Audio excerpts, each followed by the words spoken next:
since we're talking about cover-up and the media not reporting truthfully, he made us a little supercut of reasons why people are dying. Guess what it does not include? In tonight's medical alert, calcium supplements are so popular, but a recent study shows they can increase your chances of a heart attack. Studies show chemicals in cannabis are linked to an increased risk of heart attack. You might be vaping as a step toward quitting cigs, thinking it's less bad, right? But guess what? It looks like it's just as bad for your heart. So tell us about this link between shoveling snow and heart attacks. Energy drink Monster. Can it kill?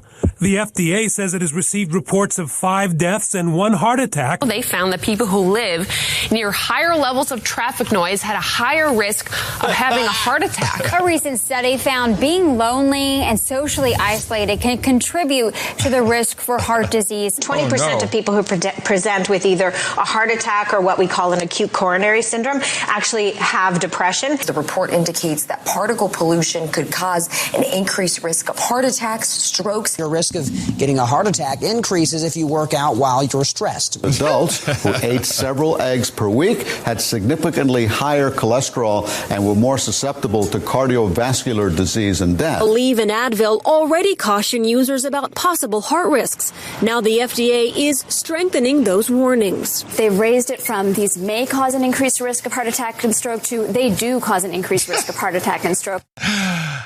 Just a sampling. Just a little sampling. Gardening is going to kill you. Being lonely will kill you.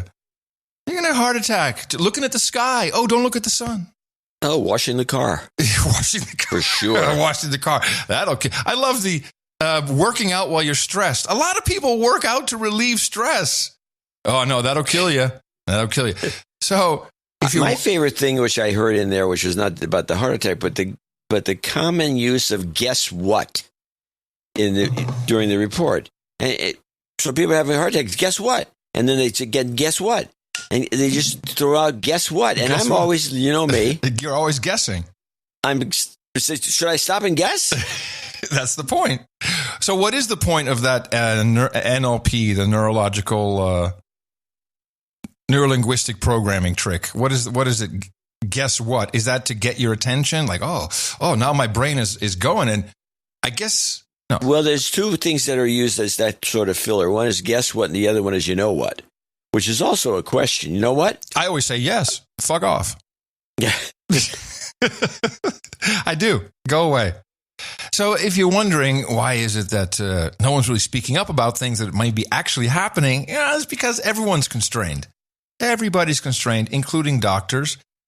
And this guy's been around. I'm not quite sure how he, as a doctor at Johns Hopkins, is allowed to do this. He's been doing it since, I think we have a clip from him from March of 2021, Marty McCary. And he just lays it out there why you're not hearing about, people actually having adverse events to vaccination. Doctors everywhere in the world, even in the government, should always be free to speak up about their public health concerns. That is a sacred right that we have to guard. But right now, in the government, recently, and this is a trend in the last year, doctors are muzzled. I've talked to many doctors for this piece at NIH and CDC who are extremely frustrated. They're smart people. They know that a vaccine efficacy of 4% doesn't warrant an authorization. They also know that there's no health emergency right now among kids 6 months of age. So I learned a lot. They know the underlying data. They know it's inappropriate. They're not allowed to speak to anyone. If a reporter calls, the communications office has to approve the conversation. And if they want to ask the scientist whether or not they want to do this, they'll say, tell us what you're going to tell the reporter, and then we'll decide whether or not to approve it. At the CDC, a bunch of scientists actually said, look, we recognize the insanity of mass testing, trying to chase down every case of the virus in the United States. It's ubiquitous now. It's not contained.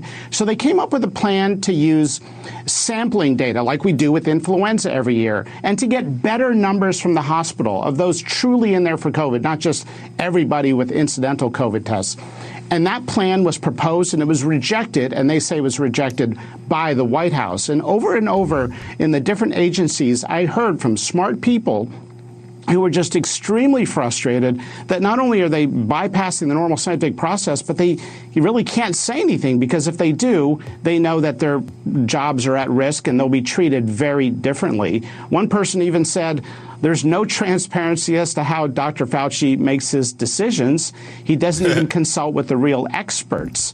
And other people have said other things like it's demoralizing. That one person at the FDA, even who knows the data really well, said that they feel that they're watching a horror show and they can't close their eyes. They're being forced to watch this. If public health wants to restore some credibility, and there's good people in public health, they've been sidelined.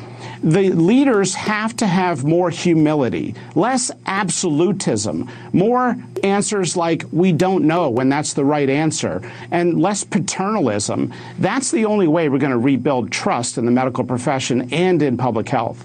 Again,